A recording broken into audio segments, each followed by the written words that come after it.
Cloud burst हमेशा पहाड़ों में ही होगा, प्लेन में क्लाउड बस्ट नहीं हो सकता है, क्योंकि उसके लिए हाइट चाहिए। प्राकृतिक घटना घटित होनी ही है, तो उसको हम रोक नहीं सकते, केवल हम उसके प्रभाव को प्रारंभिक तैयारियों से उसके प्रभाव को कम कर सकते हैं। ऑल वेदर रोड का काम चल रहा है। इसके बाद जो है लैंडस्लाइड के नए जोन डेवलप हुए हैं।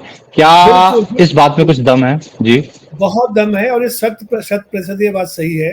देखिए, पौड़ी और चमोली में बेसिक फर्क है। पौड़ी में ये आपदाई नहीं है, बाढ़ की स्थिति नहीं है, चट्टाने बहुत मजबूत है। जितने भी जबरदस्ती हमने इंक्रोचमेंट कर दिया है नदी के किनारे, तो नदी खुद उसको अपना कहती है, बेटा ऐसा करो, साइड हो जाओ, इतनी जगह मेरी है, तो अपने में बाढ़ लाऊंगी और ये सारा मैं अपना एरिया वापस लूंगी। कि हमें विकास की प्राथमिकताएं निर्धारित करनी पड़ेगी। अब ऐसा नहीं आपको हर चीज चाहिए। आपको वर्णा पर्वत का उदाहरण याद होगा, कई सालों तक सरकार ने इतना पैसा उस पर बर्बाद किया है, पर्वत ने कहा भाई छोड़ दो मुझे, मैं खुद ठीक हो जाऊंगा अगर आप मुझे छेड़ेंगे नहीं तो। आपका हिमालय सबसे नवीन पर्वत है, सबसे छोटा बच्चा है, भले सबसे ऊंचा है। और दूसरा पर्वत आपका अरावली है, वो सबसे वृद्ध पर्वत है। जहां जहां कमजोर चट्टानें होंगी, वहां वहां ये आपदाएं जो नेचुरल डिजास्टर्स होते हैं वो अधिक होंगे।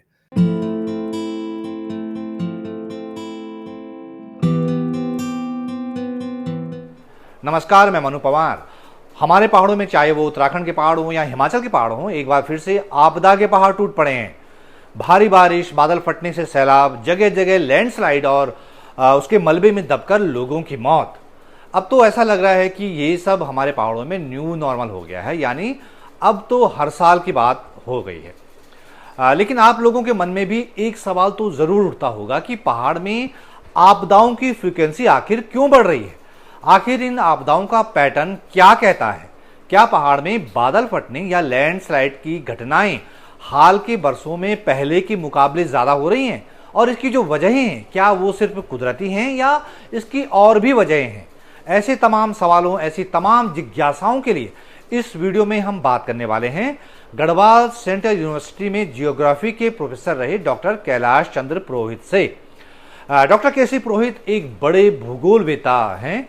हिमालयी इलाके के भूगोल पर अब तक उनकी 10 किताबें प्रकाशित हो चुकी हैं। उनकी 2 किताबें यूनिवर्सिटीज में पढ़ाई भी जा रही हैं। विभिन्न राष्ट्रीय और अंतर्राष्ट्रीय सेमिनारों में डॉक्टर पुरोहित अब तक 90 रिसर्च पेपर प्रेजेंट कर चुके हैं। मेरे विशेष आग्रह पर वो खासतौर से मेरे व्यूवर्स के लिए पहाड़ में आपदाओं के जो फैक्टर हैं, आपदाओं का जो गणित है, जो इतिहास है, जो अर्थशास्त्र है, जो समाजशास्त्र है, उसको समझाने के लिए मेरे साथ जुड़ गए हैं।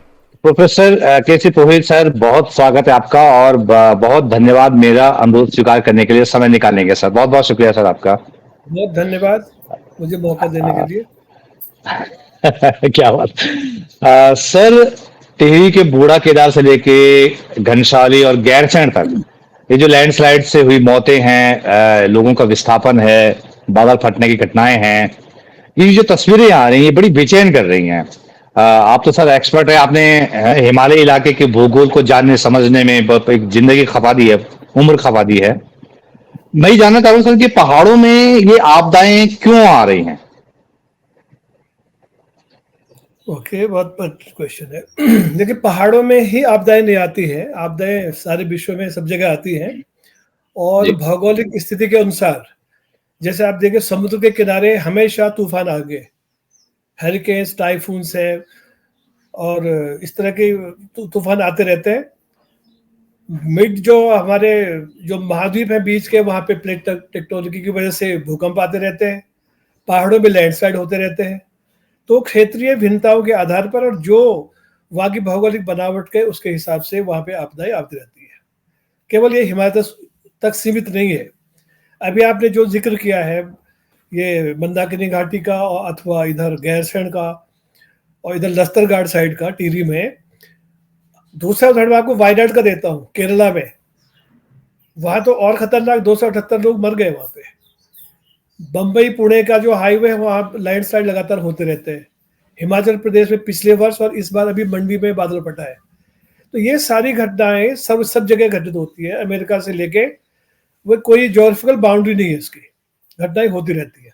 हाँ, जहां तक हिमालय का विशेष संदर्भ है, उसमें मैं ये कहना चाहूंगा कि हिमालय अभी नवीन मोड़दार पर्वत है, सबसे वर्ल्ड का यंगेस्ट माउंटेन है, सबसे नवीन और जवान पर्वत है हिमालय।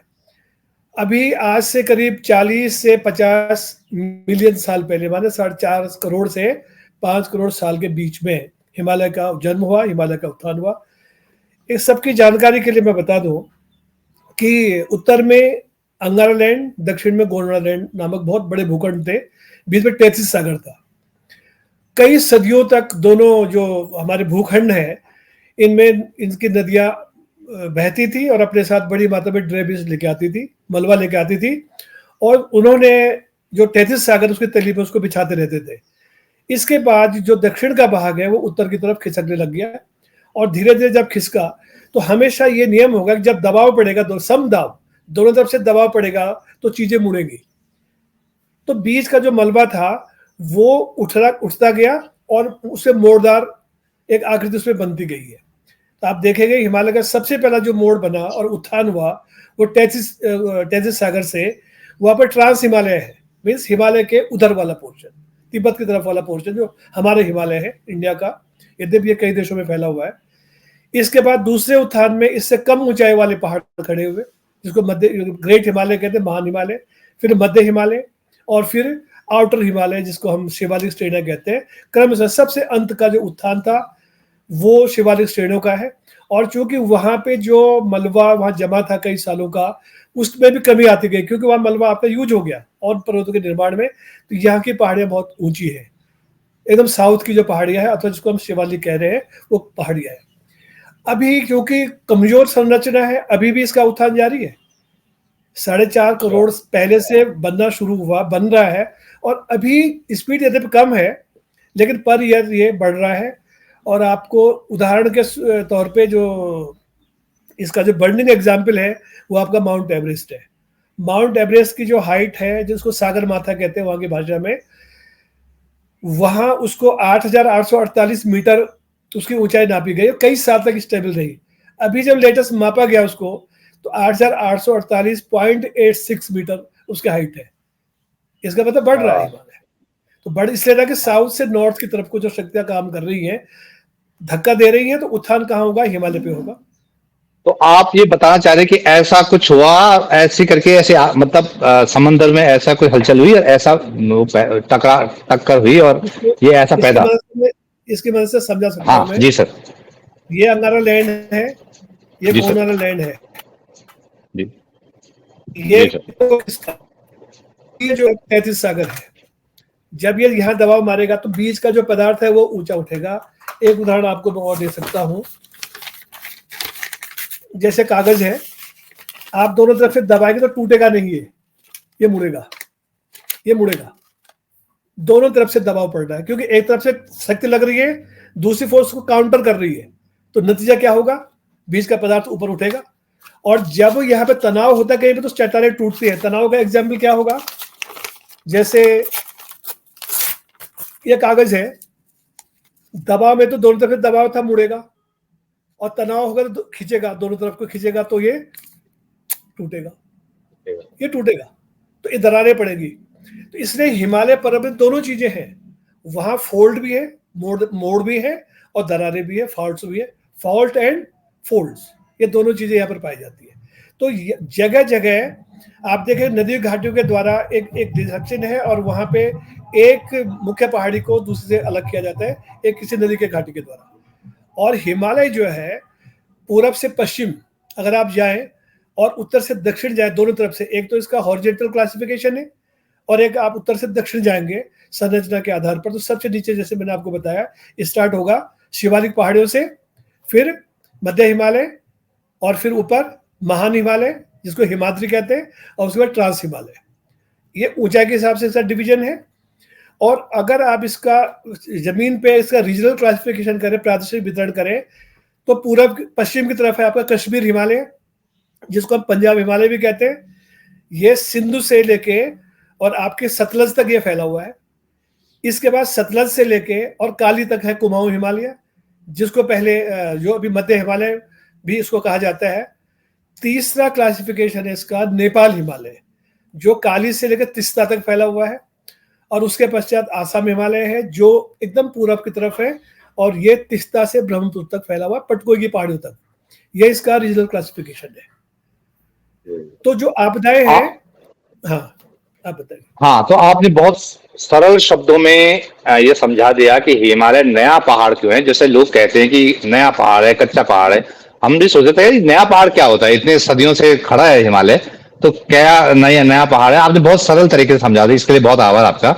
अब जो हम बात कर रहे हैं, आपदाएं जो है, जो पैटर्न दिख रहा है सर, तो ये आपदा वाला इलाका कैसे है, इतना मतलब इतनी आपदाएं क्यों हिमालय में आ रही है? जो पैटर्न दिख रहा है, कुछ इसमें आपको कुछ असामान्य, कुछ अनयूजुअल सा लग रहा है कि नहीं लग रहा है?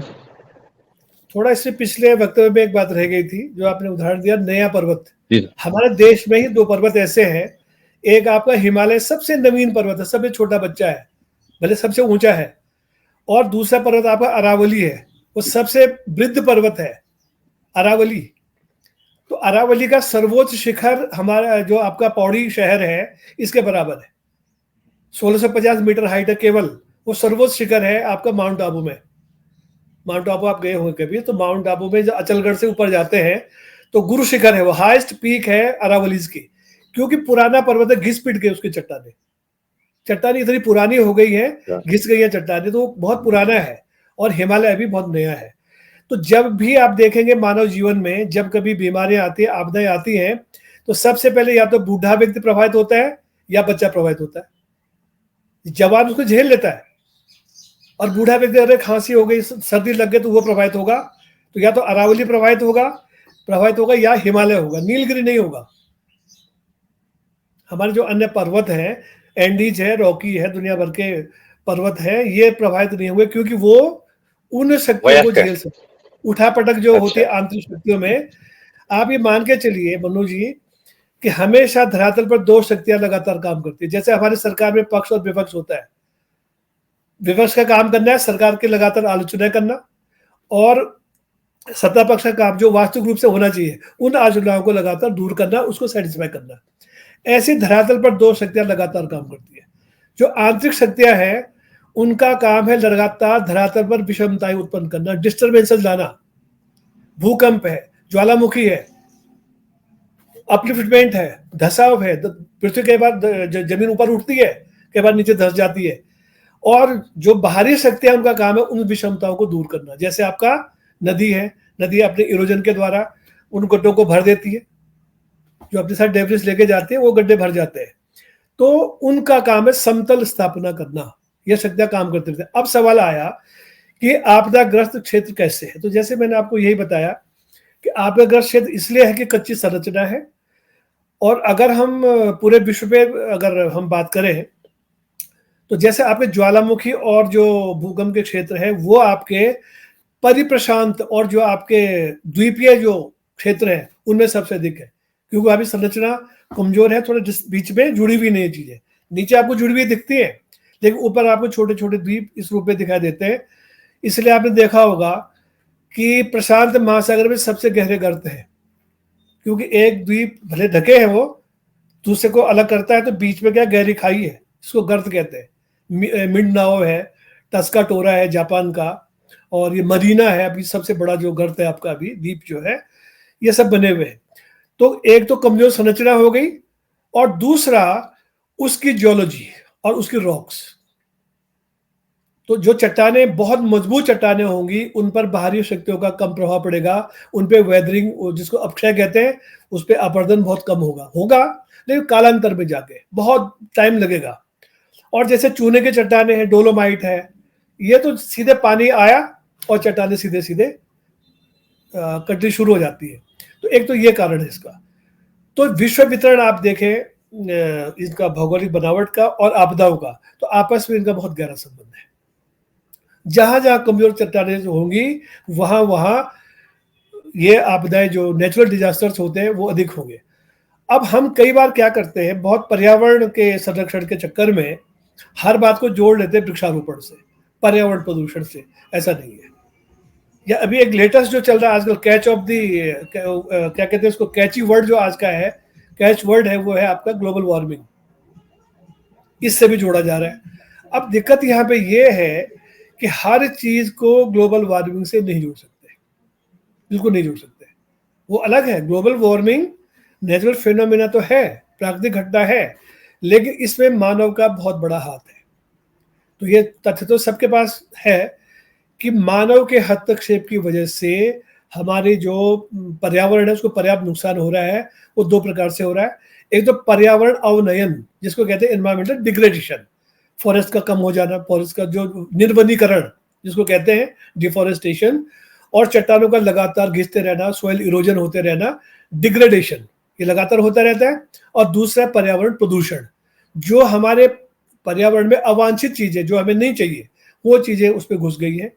अभी जो आपकी जो ग्रीन हाउस गैसेज है वो हमारे जो वायुमंडल है उसमें जो एक शीशे की तरह व्यवहार करता है वायुमंडल आपका, तो सूर्य की किरणें अंदर तो घुस जाती है, जैसे आप किसी शीशे के कमरे में बैठे हैं तो बाहर की किरणें अंदर आ जाती है, और जब आप देखते हैं अंदर बहुत गर्म हो जाता है, जब तक आप खिड़की न खोले या पंखा न चलाए तो अंदर तो आ जाती है, बाहर नहीं जा पाती है। तो ये स्थिति हमारे जो ग्रीन हाउस गैसेज है, जैसे खासतौर से आपकी ये कार्बन डाइऑक्साइड है, क्लोरोफ्लोरोकार्बन है, इस तरह की मीथेन है, ये गैसें संक्रमित होती जा रही है हमारे वायुमंडल में, और उससे पृथ्वी लगातार गर्म हो रही है। एक कारण तो ये इसका, और पृथ्वी गर्म होने की वजह से क्लाइमेट चेंज है, ये आप ध्यान दीजिए। या क्लाइमेट चेंज की वजह से पृथ्वी गर्म हो रही है, ये नहीं है। पृथ्वी गर्म होने की वजह से क्लाइमेट चेंज है, ये दो बातें समझने की है, तभी तो क्लाइमेट चेंज हो रहा है। अब क्लाइमेट चेंज हमें कितने रूपों में दिखाई देता है। अब देखिए, एक है आपदा, जिसको हम क्या कहते हैं, हैजार्ड कहते हैं, और एक डिजास्टर। डिजास्टर का मतलब है बहुत विनाशकारी कोई ऐसी घटना हो जाए। आपदा का मतलब यही नहीं विनाशी हो। अगर आपकी शीतलहर आ रही है वो एक आपदा है। आपकी कोल्ड जो आपकी हीट वेव आती है आपकी बहुत बड़ी ग्रीष्म ऋतु में, ये एक आपदा है।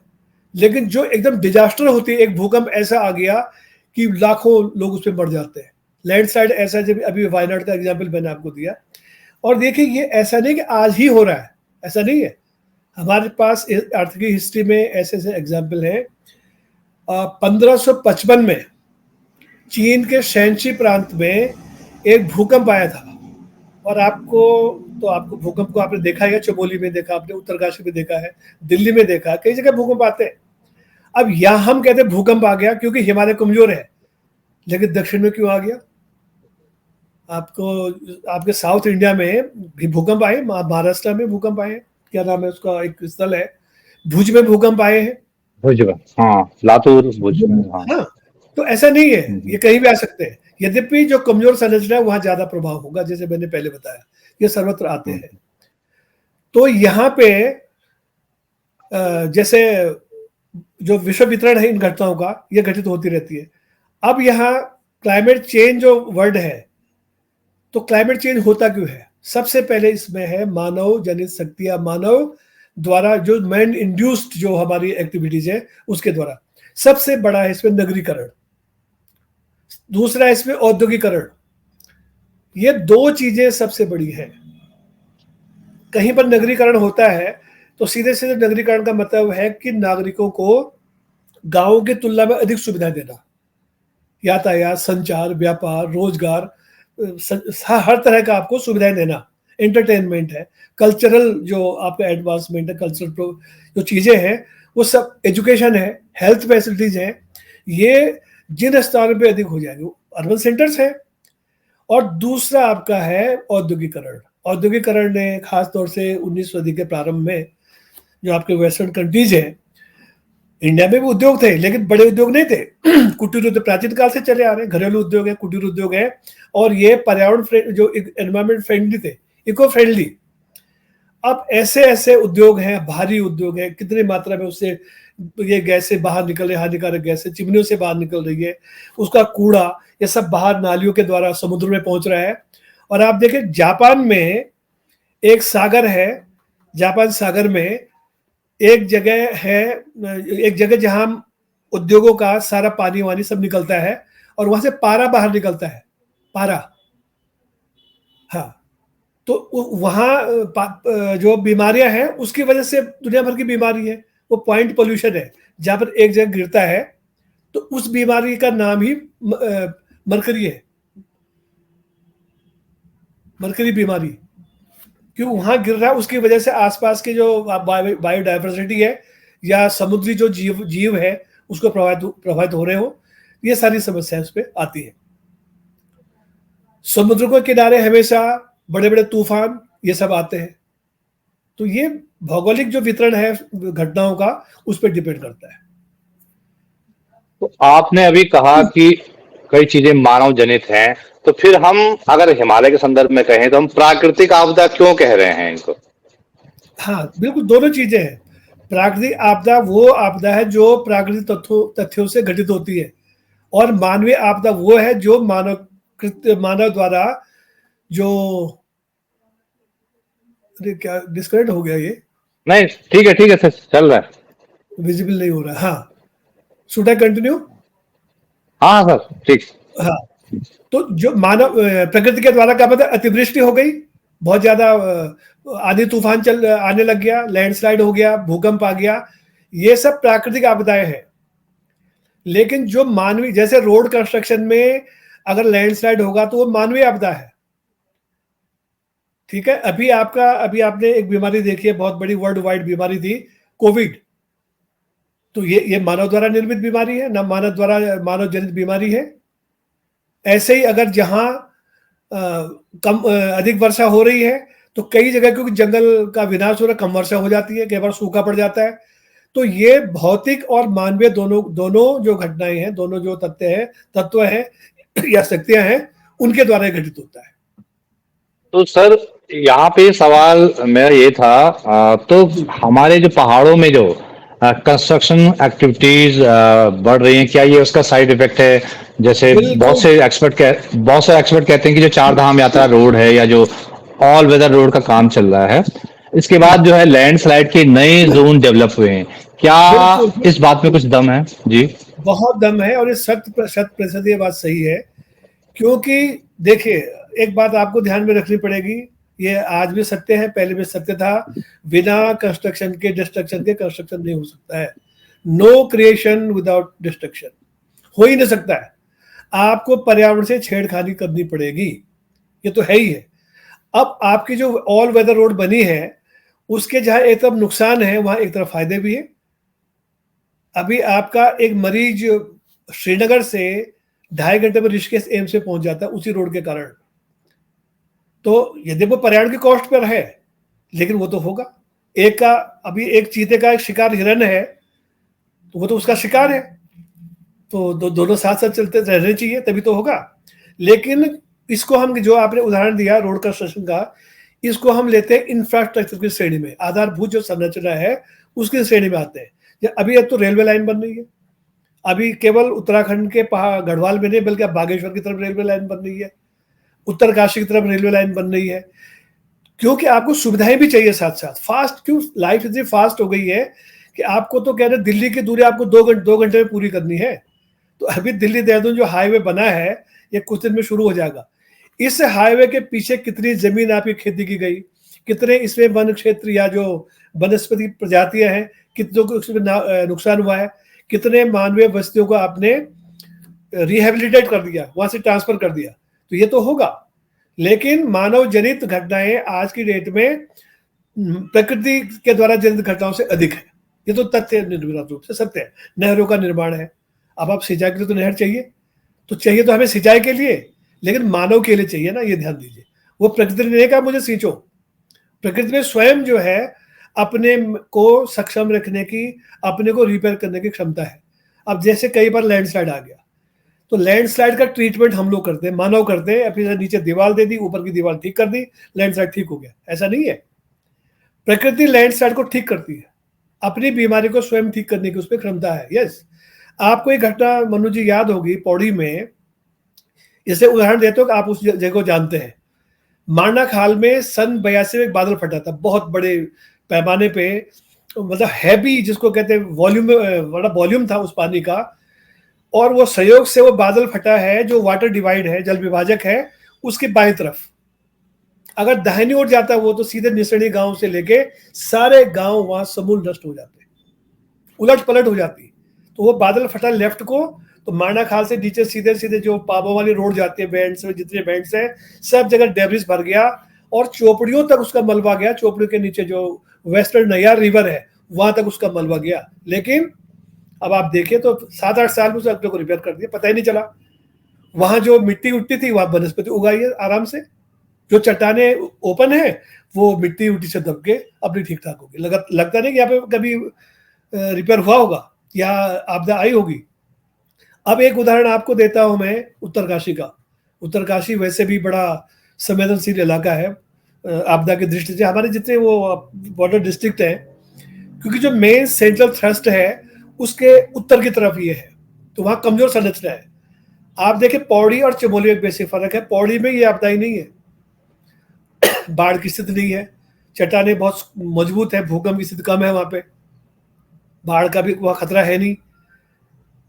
तो यहाँ पे उधर कमजोर संरचना है। तो वहां पर एक पर्वत था वरुणावत पर्वत याद है आपको? वरुणावत पर्वत का उदाहरण याद होगा। कई सालों तक सरकार ने इतना पैसा उस पर बर्बाद किया है, पर्वत ने कहा भाई छोड़ दो मुझे, मैं खुद ठीक हो जाऊंगा अगर आप मुझे छेड़ेंगे नहीं तो।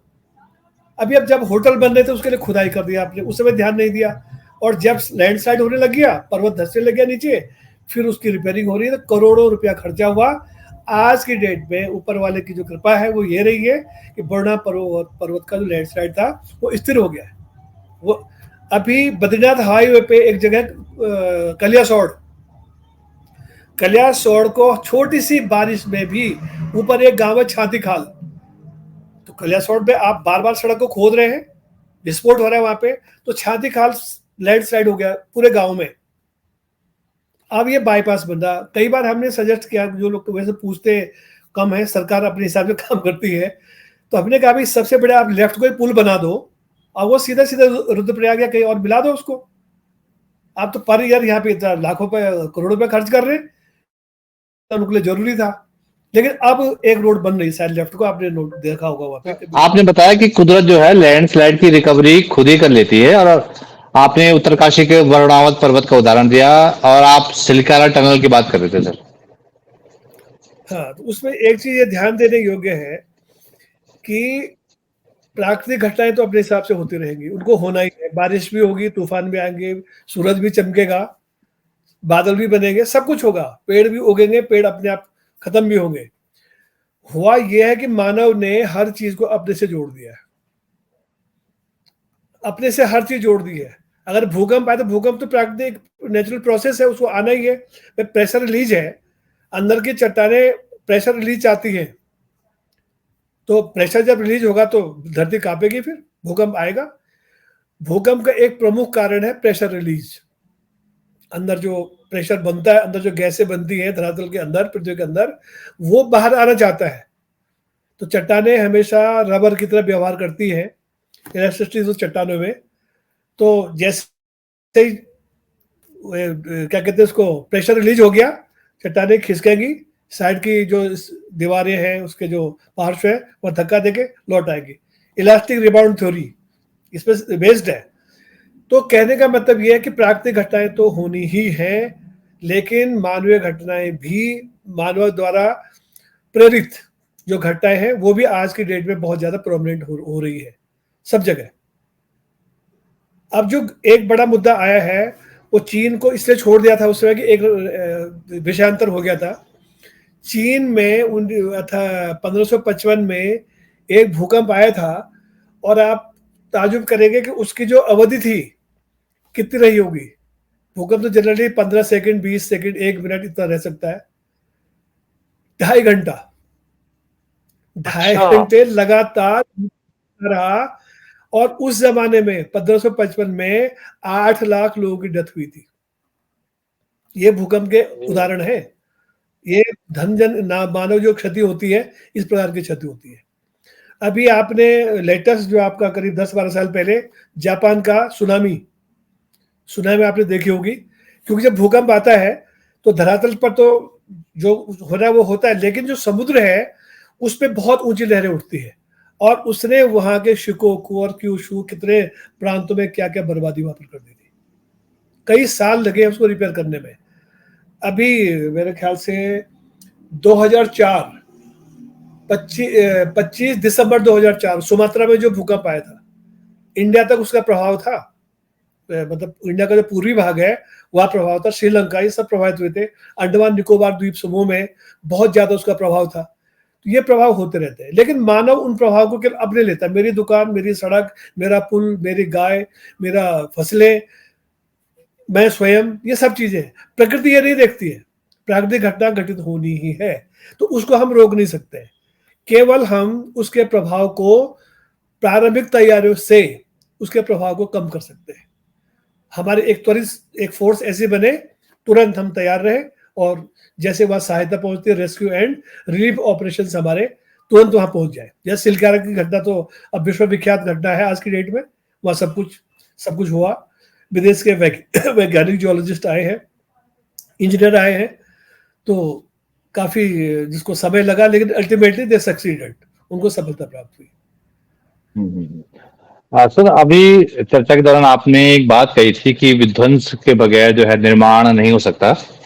तो क्या हम ये माने कि जो पहाड़ में जो आपदाएं आ रही हैं वो डेवलपमेंट एक्टिविटीज का साइड इफेक्ट हैं? और इसी से जुड़ा दूसरा सवाल सर, तो क्या नेचर को उसी फॉर्म में रखकर डेवलपमेंट एक्टिविटीज संभव है हमारे पहाड़ों की जो बात करूं अगर? तो देखिए दोनों चीजें हैं। एक तो पर्यावरण को ध्यान में रखते हुए, या हम प्रकृति का मतलब पर्यावरण से ले लेते हैं, उसको ध्यान में रखते हुए इको फ्रेंडली योजनाएं हम बना देते हैं। अभी जो टनल्स की हम बात करते हैं, रेलवे लाइन जो टनल्स के थ्रू जाती है, उसका एक उपाय वो भी है। उससे बाहर के जंगलों को, बाहर की जमीन को कम से कम क्षति पहुंचती है। केवल आपका जो सुरंग का मुंह है और सुरंग का जो उधर का जो अदर साइड है, वहां पर केवल आपको जमीन को क्षति पहुंचानी पड़ेगी। बाकी आप अंडरग्राउंड चल रहे हैं, भूमि के अंदर चल रहे हैं। बड़ा उदाहरण है। दूसरा, हमें यह करना पड़ेगा मनु जी कि हमें विकास की प्राथमिकताएं निर्धारित करनी पड़ेगी। अब ऐसा नहीं आपको हर चीज चाहिए, आपको रेलवे चाहिए, आपको एयरवेज भी चाहिए, आपको सड़क भी चाहिए, आपको नदी पे भी आपको जो जहाज चलाने हैं। तो जब हम सब चीज पे एक साथ टूट पड़ते हैं तो ये घटना फिर आती है। आपको स्कूल भी चाहिए, आपको स्कूल की 3 मंजिला बिल्डिंग चाहिए, आपको होटल चाहिए, होटल भी आपको 10 मंजिला होना चाहिए।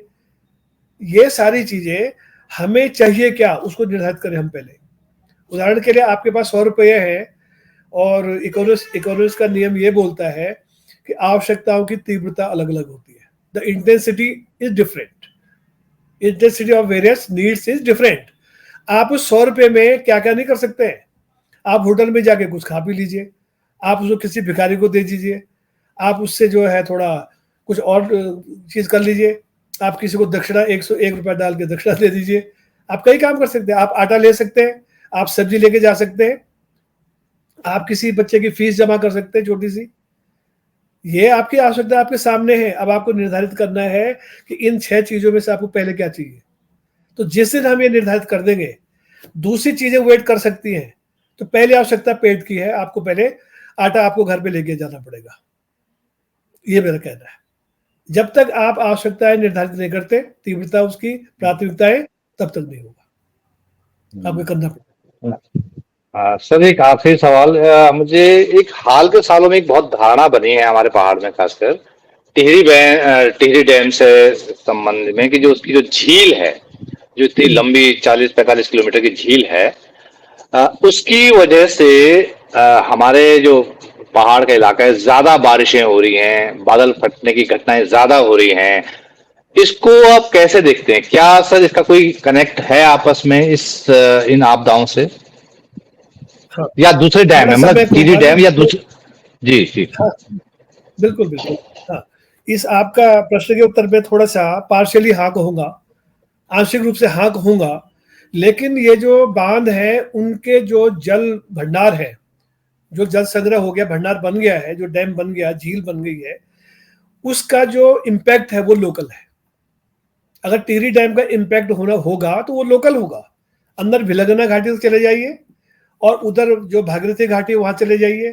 प्लस जब जो झील का टोटल एरिया है लंबाई में, उसके चारों ओर का जो एरिया है, चाहे वन है, चाहे आपके जीव जंतु है, चाहे आपकी जमीन है, मिट्टी है, वटेवर, उन पे इम्पैक्ट तो है, लेकिन बहुत ज्यादा इम्पैक्ट नहीं है।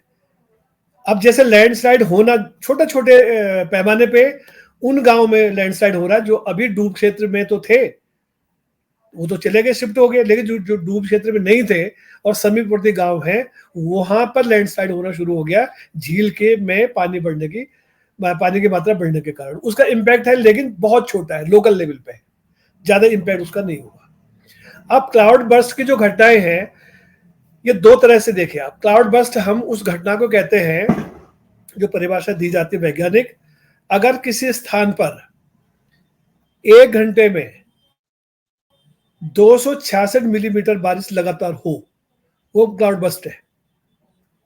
दिल्ली में भी क्लाउड बर्स्ट हो सकता है, लेकिन जो वास्तविक क्लाउड बर्स्ट है, जब वास्तव में बादल फटता है और ऊपर से कई 250 किलोमीटर ऊपर से जो पानी कई जगह बरसना था, वो आप एक नदी के रूप में ऊपर से नीचे गिरता है, वो क्लाउड बर्स्ट है।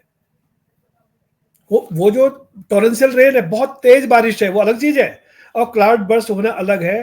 तो ये हमेशा ध्यान में रखेंगे, क्लाउड बर्स्ट हमेशा पहाड़ों में ही होगा, प्लेन में क्लाउड बर्स्ट नहीं हो सकता, क्योंकि उसके लिए हाइट चाहिए। क्लाउड बर्स्ट के लिए एक विशेष हाइट चाहिए, और वहां उस हाइट पे जाके अचानक जो पानी से भरा हुआ जो बादल है, उसका टेम्परेचर अचानक गिर जाता है, और गिर जाता तो बादल वहां पर जहां से मैक्सिमम जहां पर फोर्स है पानी का, वो फट के नीचे आ जाता है पानी, और एक धारा के रूप में, नदी के रूप में नीचे गिरता है।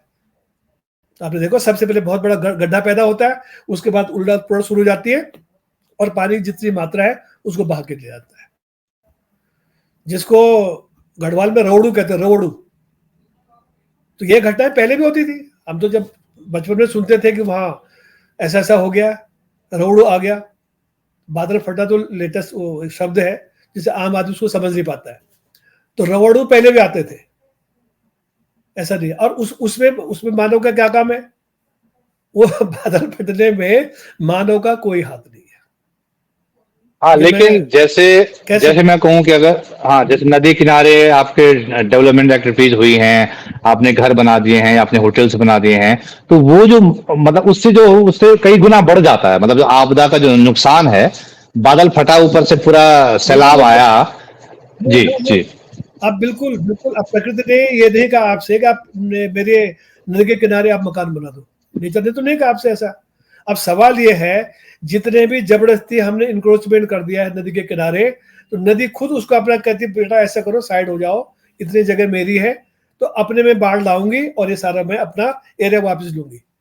सवाल ये है कि हम अंधाधुंध दौड़ जो हमारी आर्थिक विकास की है, इसमें इतना ज्यादा आगे निकल गए हैं कि हमें पता ही नहीं है। आप देखिए 2013 की जो केदारनाथ आपदा थी, तो सारे जितने भी आपके स्टेशन है, रामबाड़ा से लेके नीचे सिल्ली और ये सारे स्टेशन है, पता ही नहीं चलेगा आपको कि वो जगह पहले थी कि नहीं थी। हमने तो जबरदस्ती वहां बसा दिया ना, हमें वहां रहना नहीं चाहिए। आपकी भौगोलिक बनावट देखनी चाहिए, वहां पर बसने लायक है कि नहीं है, तो तब आप वहां बस्ती बसाइए। तो हमेशा जो नुकसान होगा वो मानव के नुकसान के बेस पे आका जाता है। हाँ, दूसरा मैं ये कहना चाह रहा था कि अभी आप उत्तराखंड की बात कर रहे थे, तो पिछले, यद्यपि सारे विश्व ने इसको घोषित किया है, आपके ये क्या कहते हैं इसको, वर्ष 2023 को सबसे गर्म साल इस सदी का, पिछले से भी लेके इस सदी का अब तक का सबसे गर्म साल रहा 2023। लेकिन 2022 को अगर आप देखेंगे तो पूरे भारत में जो 29 दिन थे लू के, जिसको लू कहते हैं, गर्म हवा, सनस्ट्रोक, उसमें से सबसे टॉप पे था उत्तराखंड। आप आश्चर्य करेंगे, पहाड़ी इलाका है 86%, और यहां पर हीट वेव थी सबसे अधिक इंडिया में। राजस्थान में नहीं थी उतनी ज्यादा, या मैदान में नहीं थी यूपी बिहार में, और it was closely followed by Rajasthan. Uttarakhand के बाद नंबर था राजस्थान का 27 दिन, और 29 दिन उत्तराखंड में थे, और मैं स्वयं उसका शिकार हुआ भी हूं। देखिए, और इस समय 23 को सबसे गर्म घोषित हो गया, और अभी 24 में 2024 का अभी आपका जुलाई अगस्त चल रहा है, और 22 जुलाई को सबसे गर्म दिन घोषित किया गया है। 22 जुलाई को पृथ्वी का सबसे गर्म दिन घोषित किया गया है, जिसमें पृथ्वी का तापमान था 17 डिग्री सेल्सियस। अब आप बताओ 17 डिग्री सेल्सियस तापमान होना पृथ्वी का कितना बड़ा खतरा है। पृथ्वी का औसत तापमान 15 डिग्री है, और इतना ये अनुकूल है जीवधारियों के लिए कि यहाँ पर समस्त जीवधारी बड़े आराम से, उसका वायुमंडल है, अपना वायुमंडल है, और वो इतना फेवरेबल है जीवधारियों के लिए कि यहाँ पर सब जीवन संभव है उस फेवरेबल इन्वायरमेंट, उस फेवरेबल टेम्परेचर की वजह से। औसत तापक्रम अब ये बढ़ के चला गया 17। अब ये उम्मीद है कि 2050 तक कहीं 5 डिग्री और न बढ़ जाए। और आप ये मान के चलिए जिस दिन 5 डिग्री हो गया, आपकी सारे जो हिम राशियां पिघल जाएंगी, सारी हिम राशियां जितनी है, आइस कैप्स हैं, आपके जितने आइस शीट्स हैं बड़े बड़े महाद्वीपों की, वो पिघल जाएंगी। नदियां जहां हिमालय से निकल रही है, सारी नदियां एक साथ बर्फ पिघलेगी, नदियां जाएंगी और समुद्र का तल ऊंचा हो जाएगा, और जो समुद्र के निकट के स्थानों में डूब जाएंगे। ये तो प्रलय है, ये प्रलय है। आपकी हिमालय पिघल रही है, पानी का जो अधिक गर्मी पड़ रही तो वो सूख रहे हैं। दो चीजें हैं, दोनों चीजें कंट्राडिक्शन में चल रही है। गर्मी पड़े तो पानी के स्रोत सूख रहे हैं, और उधर बर्फ पिघल रही है, तो नदियों में तो बर्फ जो है पिघलती है, बाढ़ें आ जाती उससे। और आने वाले 10-12 सालों में न ये नदी रहेगी, न जिसके हम कस्में खाते हैं गंगा यमुना में जब तक पानी रहेगा, ये सारी चीजें कहाँ से रहेगी अगर यही ट्रेंड रहा तो। अभी आपने देखा होगा सबसे गर्म जो अभी वर्ल्ड में प्लेस है वो है डेथ वैली, कैलिफोर्निया में, यूएसए में डेथ वैली है वो। और 2013 में उसका तापक्रम था 56.7 डिग्री सेल्सियस। आप सोचिए, आप तो दिल्ली में रहते हैं, 45, 46, 47, 48 तक आप जाते हैं और 50 तक गए हैं। तो आप बताइए 57 डिग्री के लगभग तापक्रम वहां पे हो गया है।